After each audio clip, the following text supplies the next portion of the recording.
ঢাকা কলেজের ইসলামিক ইতিহাস ও সংস্কৃতি বিভাগের অনার্স তৃতীয় বর্ষের ছাত্রদেরকে অনলাইন ক্লাসে আমি মোহাম্মদ আনোয়ার মাহমুদ, সহযোগী অধ্যাপক, ইসলামিক ইতিহাস ও সংস্কৃতি বিভাগ, স্বাগত জানাচ্ছি।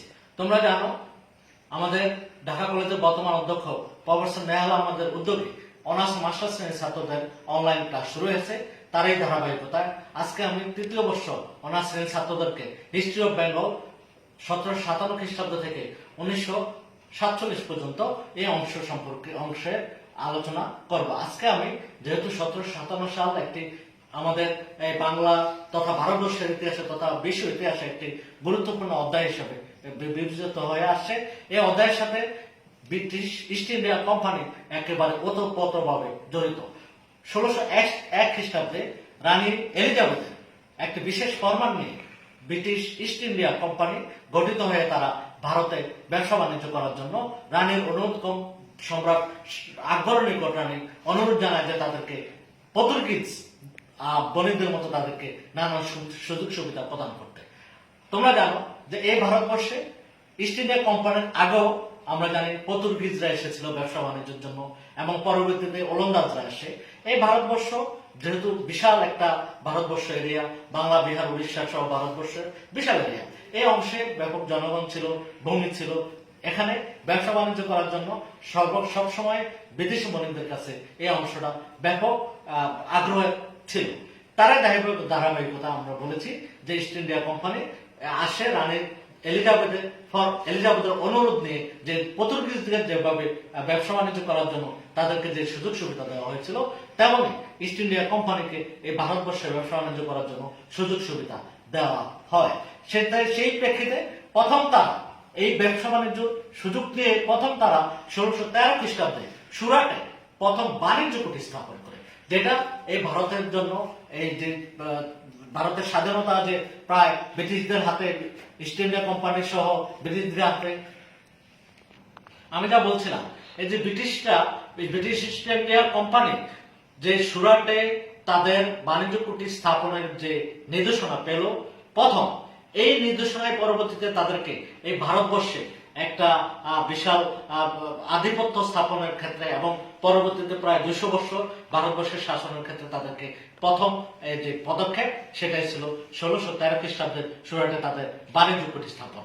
এর পরবর্তীতে 1633 সালে বাংলার সাথে বাণিজ্য শুরু করা যে উড়িষ্যাতে বাংলা বিহার উড়িষ্যা অংশে কুঠি স্থাপন করে 1633 খ্রিস্টাব্দে এবং বাণিজ্য করার জন্য বিনা শুল্কে বাণিজ্য করার তারা অধিকার পায়।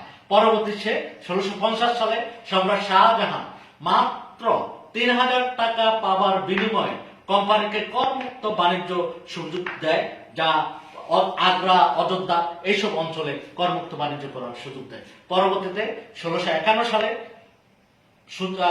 সুবাদার শাহ সুজা মাত্র 3000 টাকা পাওয়ার বিনিময়ে বাংলায় বিনা শুল্কে ব্যবসা বাণিজ্য করার জন্য তাদেরকে ক্ষমতা প্রদান করে।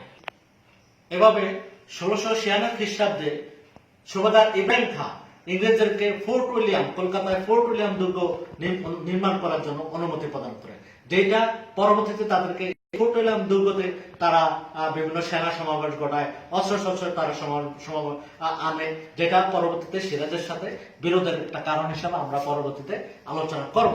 1658 খ্রিস্টাব্দে প্রিন্স আজিম উসান 12,000 টাকা প্রাপ্তির বিনিময় শর্তে কয়েকটি এলাকা জমিদারি দান করে দেয় এদেরকে, ইস্ট ইন্ডিয়া কোম্পানিকে।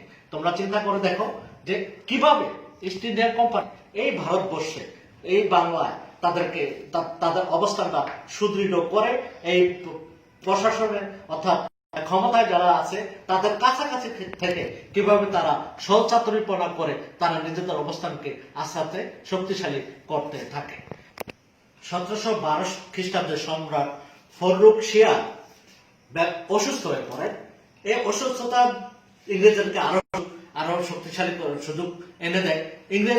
ওই সময় ইংরেজরা স্বাভাবিকভাবে তারা বাংলা, বিহার, উড়িষ্যা তথা ভারতবর্ষের চেয়ে তারা চিকিৎসা বিজ্ঞান অনেক ডেভেলপ ছিল। তারা ইংরেজ ডাক্তাররা ফররুখ শিয়ারকে চিকিৎসা দিয়ে তাদেরকে সুস্থ করে তুলে, যার বিনিময়ে ফরুক সিয়া মাত্র 3,000 টাকা বার্ষিক শুল্কের বিনিময়ে তা পুরা ব্যবসা বাণিজ্য বিনা শুল্কে আবার ব্যবসা বাণিজ্য করার সুযোগ প্রদান করে। এভাবে তারা আস্তে আস্তে 1757 সালে 30,000 টাকার বিনিময়ে তারা সমগ্র বাংলা, বিহার, উড়িষ্যায় তারা বিনা শুল্কে ব্যবসা বাণিজ্য করার যে ফরমান পায়।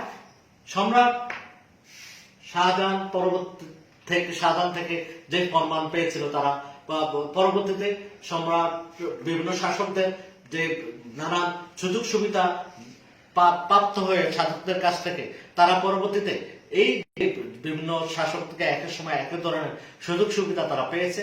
এটাকে তারা নিজেদের স্বার্থে কিভাবে আনবে এই জন্য তারা নানান সহচাতুরি করতে থাকে। শুধু তাই নয়, যেখানে সুযোগ সুবিধা দেওয়া হয়েছিল কেবলমাত্র ইস্ট ইন্ডিয়া কোম্পানিকে, কিন্তু কোম্পানির যে সমস্ত কর্মচারী ছিল তারাও এই ফরমানকে অবমাননা করে তারা নানানভাবে বিনা শুল্কে ব্যবসা বাণিজ্য করতে থাকে। সম্রাট ফরুক সিয়া শুধু তাদেরকে নানান সুযোগ সুবিধায় প্রদান করে না, তাদেরকে মুর্শিদাবাদের টাকশাল হতে টাকা ছাপানোর অনুমতিও প্রদান করে। এভাবে কোম্পানির যে মূলধন ধীরে ধীরে এমন পরিমাণ বৃদ্ধি পায় যেটা অকল্পনীয়। ডক্টর সুশীল চৌধুরী তার trade and commercial organization in Bengal গ্রন্থে বলেন, 1652 খ্রিস্টাব্দে কোম্পানির পুঁজি ছিল মাত্র যেখানে 7,000 পাউন্ড, সেটা 1680 সালে দাঁড়ায় প্রায় 1.25 লক্ষ পাউন্ড, এবং 1757 সালে পলাশী যুদ্ধের পূর্বে তা আরো কয়েক গুণ বৃদ্ধি পায়। এই যে তাদের যে আর্থিক এবং যে তাদের যে ব্যবসায়িক যে উন্নতি এবং ব্যবসার ক্ষেত্রে যে তারা ব্যাপক ডেভেলপ, এটা তাদেরকে শুধু ব্যবসা বাণিজ্য করার ক্ষেত্রে তাদেরকে সীমাবদ্ধ রাখে না। পরবর্তীতে তারা যে রাজনৈতিকভাবে লাভবান হওয়ার জন্য রাষ্ট্রীয় ক্ষমতার কাছাকাছি গিয়ে তারা বিভিন্ন ভাবে যে রাষ্ট্র ক্ষমতায় যারা ছিল তাদের সাথে তারা একটা আলাদা সম্পর্ক গড়ে তোলে। এবং এই বাংলার যে এখানে দুটা শ্রেণী ছিল, হিন্দু এবং মুসলমান, তারা চিন্তা করলো যে কিভাবে এই দুই শ্রেণীকে ব্যবহার করে তারা আরো উপরের দিকে উঠতে পারে। এই জন্য যেহেতু নবাব সিরাজউদ্দৌলা ছিল মুসলমান, তারা প্রথমে তারা হিন্দুদেরকে টার্গেট করে, এই ভারত, বাংলা, বিহার, উড়িষ্যা হিন্দুদেরকে তারা নিজেদের আয়ত্তে নেয়, নিজেদের অধীনে নিয়ে হিন্দুদের সাথে একটা গোপন বিভিন্নভাবে তারা আতাত গড়ে তুলে তারা পরবর্তীতে এই কিভাবে তারা বাংলা, বিহার, উড়িষ্যার ক্ষমতায় অধিষ্ঠিত হতে পারে এইটা তারা নিজেরা ফন্দি আঁকতে থাকে। এখন আমি তোমাদের সামনে যে পলাশী যুদ্ধ সম্পর্কে আমি বিস্তারিত আলোচনা করব।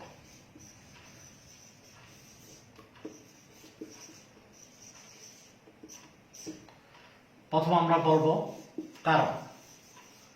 তার আগে আমরা নবাব সিরাজউদ্দৌলা ক্ষমতায় আসার যে প্রেক্ষাপট সেটা আমরা সম্পর্কে আলোচনা একটু করব। 1756 খ্রিস্টাব্দে নবাব সিরাজউদ্দৌলা মাত্র 23 বছর বয়সে তার নানা আলেবুদ্দিন খানের মৃত্যুর পর বাংলা, বিহার, উড়িষ্যার নবাব হিসাবে ক্ষমতায় অধিষ্ঠিত হয়। নবাব হিসাবে ক্ষমতা অধিষ্ঠিত হওয়ার পর যে স্বাভাবিকভাবে যেহেতু ইংরেজরা নানান দিক থেকে তারা ক্ষমতাশালী হয়ে গেছে এবং ক্ষমতার কাছাকাছি তারা বিভিন্নভাবে এসেছে, সেই প্রেক্ষিতে এই 23 বছর বয়সের এই বালককে ইস্ট ইন্ডিয়া কোম্পানি ইংরেজরা তাকে নবাব হিসাবে প্রথম থেকেই তারা মেনে নিতে পারে নাই। যার পরিপ্রেক্ষিতে আমরা পলাশী যুদ্ধের যে কারণসমূহ আমরা আলোচনা করতে গিয়ে আমরা প্রথমেই যে কারণটাকে আমরা দেখব যে উপটক না দেওয়া। ভারতের কথা অনুযায়ী বাংলা, বিহার, উড়িষ্যার নবাব পরিবর্তন হইলে এখানে যারা যে সমস্ত বাণিজ্য কুটির যারা বাণিজ্য ব্যবসা বাণিজ্য করছে তারা নবাবকে উপহার দিয়ে নবাব প্রতি একটা আনুগত্য প্রকাশ করে। কিন্তু নবাব সিরাজউদ্দৌলা ক্ষমতা আসার পর এদেশে এই বাংলা, বিহার, উড়িষ্যা এই অঞ্চলে যে সমস্ত বাণিজ্য কুটির ছিল যারা বাণিজ্য করত তারা সবাই নবাবকে উপটকন দিয়ে নবাবকে সম্মান জানিয়েছে, কিন্তু কেবলমাত্র ইস্ট ইন্ডিয়া কোম্পানি তারা নবাবকে কোনো সম্মান জানায় নাই, যেটা নবাবের মধ্যে একটা বিরূপ প্রভাব তৈরি করে এবং যা পরবর্তীতে নবাবকে ইংরেজদের প্রতি আরো বেশি। আরো একটি কারণ ছিল ইউরোপে ইংরেজ ও ফরাসিদের মধ্যে সপ্তবর্ষব্যাপী যুদ্ধ বিরাজিত। সেই অজুহাতে এই বাংলা, বিহার, উড়িষ্যা যে ইস্ট ইন্ডিয়া কোম্পানির ইংরেজরা তারা কলিকাতার ফোর্ট উইলিয়াম দুর্গর কলবর বৃদ্ধি এবং আরো সংস্কার করতে চেয়েছে। নবাব সিরাজউদ্দৌলা চিন্তা করলো যে তাদের এমনিতেই তাদের রাজনৈতিক ক্ষমতা বৃদ্ধি পাচ্ছে এবং আর্থিকভাবে তারা ব্যাপক লাভবান হচ্ছে। নবাব সিরাজউদ্দৌলা বয়স ছোট হলেও সে তার বুদ্ধি ছিল, সে চিন্তা করতেছিল যে তারা একসময় আরো ক্ষমতাশালী হবে। এই জন্য তারা ইংরেজদেরকে ফোর্ট উইলিয়াম দুর্গ সংস্কারের তারা নিষেধ করেন এবং উনি নিষেধ করার জন্য ফোর্ট উইলিয়াম দুর্গ নির্মাণ এবং সংস্কার করা বন্ধ করার জন্য নির্দেশ প্রদান করেন। কিন্তু ইংরেজরা এই নির্দেশ অমান্য করে তারা ফোর্ট উইলিয়াম দুর্গের সংস্কার সাধন করে, যেটা নবাব সিরাজউদ্দৌলাকে ইংরেজদের প্রতি আরো বেশি ক্ষিপ্ত করে তোলে। এদিক দিয়ে যে দস্তক যে বিভিন্ন শাসকদের তারা যে ফরমান পেয়েছিল, এই দস্তকের অবমাননা করে শুধু ইস্ট ইন্ডিয়া কোম্পানি এদেশে বিনা শুল্কে ব্যবসা শুরু করে নাই, ব্যবসা করে না, তাদের কর্মচারীরা এবং কর্মচারী তাদের নিচের অধস্তনদেরকে এভাবে দস্তক যে অবমাননা যতটুকু করা যায় সেটা তারা করতেছিল। যার পরিপ্রেক্ষিতে দেখা গেল যে এখানে যে ভারতবর্ষে যে সমস্ত ব্যবসা বাণিজ্য শ্রেণী ছিল তারা তারা তারা আর্থিকভাবে ক্ষতির সম্মুখীন হতে থাকে। অপরদিকে ইংরেজরা যে আরো ব্যাপক তারা আর্থিকভাবে ব্যাপক লাভবান হতে থাকে। এদিকে পরবর্তী আরেকটা কারণ হলো ঢাকার যে ছিল রাজবল্লভের পুত্র কৃষ্ণদাস সহ অন্যদেরকে ইংরেজরা তা আশ্রয় দান করে। নবাব সিরাজউদ্দৌলা যেহেতু কৃষ্ণদাস এবং আরো অন্যরা ছিল এদেশে, নবাবের বিরুদ্ধে তারা নানান কুৎসারটনা করতে থাকে। পরবর্তীতে তারা যেহেতু ইংরেজরা তাদেরকে আশ্রয় দান করেছে, নবাব তাদেরকে ফেরত দেওয়ার জন্য বলছে, কিন্তু ইংরেজরা সেটা দেয়নি। যার পরিপ্রেক্ষিতে নবাব আরো বেশি ক্ষিপ্ত হয়। গভর্নর ড্রেক নবাবের আদেশ অমান্য করে এই ভারতবর্ষে এই বাংলা বিহার উড়িষ্যায় নানান কার্যক্রম চালাতে থাকে। যেটা এই যখন সার্বিক অবস্থা, তখন নবাব সিরাজউদ্দৌলা 1656 সালের 3রা জুন কাশিমবাজার কোটি এবং 20 জুন কলকাতা ফোর্ট উইলিয়াম দুর্গ দখল করে নেয়। এদিকে ফোর্ট উইলিয়াম দুর্গের যে দায়িত্ব ছিল ড্রেক, গভর্নর ড্রেক, সে ফোর্ট উইলিয়াম দুর্গ ছেড়ে পালিয়ে যায়, কিন্তু 146 জন সৈন্য, ইংরেজ সৈন্য ফোর্ট উইলিয়াম দুর্গে ছিল, যেগুলো নবাব সিরাজউদ্দৌলা ছোট একটু কুটিরের মধ্যে তাদেরকে বন্দি করে মানিকচাঁদের উপর ফোর্ট উইলিয়াম দুর্গের ক্ষমতা দিয়ে শাসনমন্ত্রী এসে মুর্শিদাবাদের উদ্দেশ্যে রওনা দেয়। ফোর্ট উইলিয়াম দুর্গে যে ছোট কক্ষে 146 জন সৈন্য রাখার পরে এখানে অনেক সৈন্য মারা যায় গাদাগাদি অবস্থায় থাকার পরে। ফলে এইটাকে তারা ইংরেজরা অপব্যাখ্যা দিতে থাকে যে অন্ধকূপ হত্যা। তারা বলছে যে নবাব সিরাজউদ্দৌলা তাদেরকে অন্ধকার কূপের মধ্যে রেখে তাদেরকে চলে গেছে, এখানে তাদের মৃত্যু হয়েছে, যেটা তারা নবাব সিরাজউদ্দৌলার বিরুদ্ধে একটা অপপ্রচার হিসাবে বর্ণনা করতে থাকে। এই সার্বিক পরিস্থিতিতে নবাব সিরাজউদ্দৌলা বুঝে গেলেন যে ইংরেজদের সাথে তার বিরোধ আরো দিন দিন বৃদ্ধি পেতে পাচ্ছে। সে কৌশলে বসেটি বেগমকে তার ইয়েতে কি বলে তার নজরদারিতে নবাব সিরাজউদ্দৌলা তার নিজের নজরদারিতে নিয়ে যায়। এই অবস্থায় নবাব সিরাজউদ্দৌলা যখন মুর্শিদাবাদে ফিরে যায়, তখন গভর্নর ড্রেক সহ অন্যান্য ইংরেজরা এসে পুনরায় আবার কাশিমবাজার কুটি এবং কলকাতা দুর্গ তারা নিজেদের আয়ত্তে নেয়। যা বলছিলাম যে নবাব সিরাজউদ্দৌলা যখন মুর্শিদাবাদের উদ্দেশ্যে ফিরে আসে, তখন মাদ্রাজে অবস্থিত ইংরেজরা তারা পুনরায় আবার কলকাতা এবং কাশিমবাজার কোটি এবং কলকাতা দুর্গ তারা নিজেদের আয়ত্তে নেয়। এদিকে ইংরেজ লর্ড ক্লাইভ ফরাসি অধিকৃত চন্দননগর নবাব সিরাজউদ্দৌলার সাথে সহসাতরি করে চন্দননগর তার নিজের আয়ত্তে নিয়ে নেয়, চন্দননগর দখল করে। এই পরিস্থিতিতে নবাব সিরাজউদ্দৌলা ইংরেজদের সাথে সন্ধি করতে বাধ্য হয়, যা আলীনগরের সন্ধি নামে পরিচিত। এই সন্ধির ফলে ইংরেজরা যুদ্ধের ক্ষতিপূরণ এবং তারা ওই দুর্গসমূহ পুনর্নির্মাণ এবং দুর্গ অধিকার লাভ করে, যেটা ইংরেজদেরকে আরো ব্যাপকভাবে নবাব সিরাজউদ্দৌলার বিপক্ষে আরো স্ট্রং এবং শক্তিশালী হিসাবে ইংরেজদের দাঁড় করে ইংরেজ কোম্পানিকে, ইস্ট ইন্ডিয়া কোম্পানিকে দাঁড় করে দেয়, যাহা পরবর্তীতে নবাব সিরাজউদ্দৌলার পতন তথা আমাদের এই 200 বছরের যে আমরা ইংরেজরা ভারতবর্ষ 200 বছর অধিকার করে তথা বাংলা, বিহার, উড়িষ্যার সূর্য, যেটা পরবর্তীতে পলাশী যুদ্ধে 200 বছরের জন্য অস্তমিত হয়ে যায়। আমাদের এছাড়া পলাশী যুদ্ধের কারণ সম্পর্কে আমাদের মুসা আনসারী স্যার, ঢাকা বিশ্ববিদ্যালয়ের প্রফেসর, ইসলাম ইতিহাসের বিভাগের ছিলেন, মুসা আনসারী স্যার সুন্দর একটি কথা বলেছেন। উনি বলেছেন যে পলাশী যুদ্ধের কারণ উদ্ঘাটনের জন্য এই বাংলা, বিহার, উড়িষ্যা তথা ভারতবর্ষে না খুঁজে আমাদেরকে চলে যেতে হবে সেই 7 সমুদ্র 13 নদী অর্থাৎ ইংল্যান্ডে। কেননা এই ভারতবর্ষে তারা ব্যবসা বাণিজ্য করে যে লাভ হতো, তারা তার ম্যাক্সিমাম যে লাভের অংশই তারা ইংল্যান্ডে পাঠিয়ে দিত, এবং এই ভারতবর্ষের টাকা দিয়ে সেখানে ইংল্যান্ডে হাই রাইজ বিল্ডিং হয়েছে, ইংল্যান্ডের ব্যাপক ডেভেলপ হয়েছে। কাজে মোসা আনসারী স্যার যথার্থই বলেছেন যে আসলে পলাশী যুদ্ধের কারণ আমাদেরকে ভারতবর্ষের চেয়ে আমাদের এই পলাশী যুদ্ধের কারণকে আমরা ইংল্যান্ডে গিয়ে যদি খুঁজি, পলাশী যুদ্ধের আমরা ওখানেই কারণটা খুঁজে পাবো। পলাশী যুদ্ধের কারণের আরেকটি অত্যন্ত গুরুত্বপূর্ণ কারণ ছিল প্রাসাদ ষড়যন্ত্র। আমি পূর্বে আলোচনা করেছি যে নবাব সিরাজউদ্দৌলা বুঝতে পেরেছিলেন যে তার খালা ঘসেটি বেগম তার বিরুদ্ধে ষড়যন্ত্র করছে। এর প্রেক্ষিতে নবাব সিরাজউদ্দৌলা ঘসেটি বেগমকে কৌশলে বন্দী করে, কিন্তু এদিক দিয়ে নবাবের যে সেনাপতি মীর জাফর, তার আত্মীয় ছিল, মীর জাফর ইংরেজের সাথে গোপন চুক্তি করে ফেলে, যেখানে যে চুক্তির মধ্যে ছিল মীর জাফর, ক্লাইভ, জগৎ শেখ এবং উমির চাঁদ, এরা ছিল নবাবের যে প্রাসাদের খুবই ক্ষমতাবান সবাই। তারা নবাবের বিরুদ্ধে ইংরেজদের সাথে চুক্তি করে, যার পরিপ্রেক্ষিতে পরবর্তীতে 1717 সালের 23 জুন পলাশী প্রান্তরে বাংলা, বিহার, উড়িষ্যার নবাব সিরাজউদ্দৌলার সাথে ইংরেজ ইস্ট ইন্ডিয়া কোম্পানির যে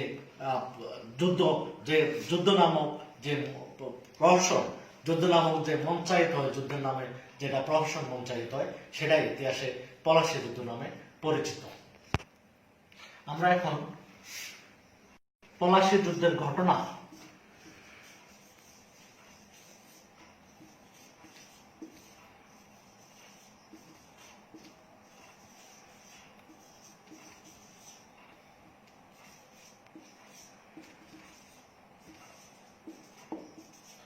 পলাশী যুদ্ধের ঘটনা বর্ণনা করব। পলাশী যুদ্ধ নামে যুদ্ধ হলে আসলে এটা যুদ্ধ নামক প্রহসন ছিল। অনেক ঐতিহাসিকই পলাশী যুদ্ধকে যুদ্ধ হিসাবে স্বীকার করেন না। তাদের ব্যাপক বিশ্লেষণে তারা এটা ফুটে তুলছেন যে আসলে পলাশী যুদ্ধ কোনো যুদ্ধ নয়, এটা যুদ্ধ নামক একটা নাটক মঞ্চায়িত হয়েছে। পলাশী যুদ্ধে ঘটনা যদি প্রবাহ প্রেক্ষিতে নবাব লর্ড ক্লাইভের নেতৃত্বে ইংরেজ বাহিনী প্রায় 3000 সৈন্য নিয়ে মুর্শিদাবাদের উদ্দেশ্যে রওনা হয়। এই কথা অবগত হয়ে নবাব সিরাজউদ্দৌলা 50,000 পদাতিক এবং 28,000 অশ্বারোহী নিয়ে ইংরেজদের বিরুদ্ধে অগ্রসর হতে থাকে। পরবর্তীতে 23 জুন পলাশীর প্রান্তরে যে সব উভয় পক্ষর যে শ্বাস রব ছিল, সেখানে ইংরেজদের প্রধান সেনাপতি ছিল লর্ড ক্লাইভ, আর আমরা জানি যে নবাব সিরাজউদ্দৌলার প্রধান সেনাপতি ছিল মীর জাফর।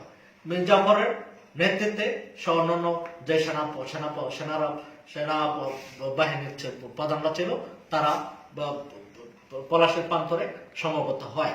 ওখানে কেবলমাত্র মীর বদন ও মোহনলাল প্রাণপণে যুদ্ধ করতে থাকে ইংরেজদের বিরুদ্ধে, এবং লর্ড ক্লাইভ একসময় যুদ্ধের অঞ্চল থেকে সে পালিয়ে যাওয়ার জন্য মনস্থির করে, কিন্তু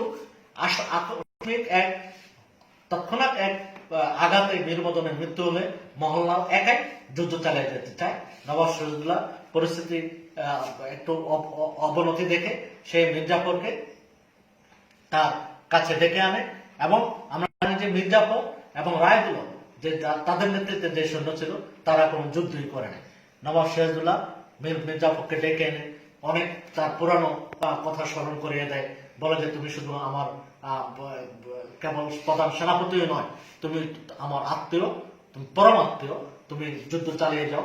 কিন্তু মীর জাফর নবাব সিরাজউদ্দৌলাকে বুদ্ধি দেয় যে যুদ্ধ বন্ধ করার জন্য।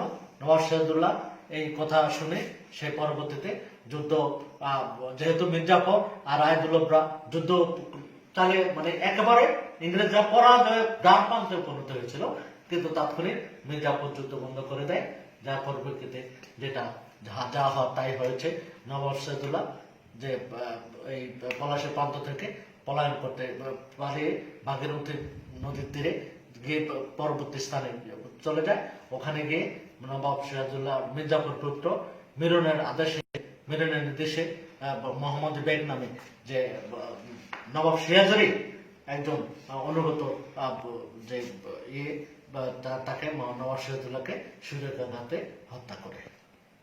আমরা এখন পলাশী যুদ্ধের ফলাফল সম্পর্কে আলোচনা করব।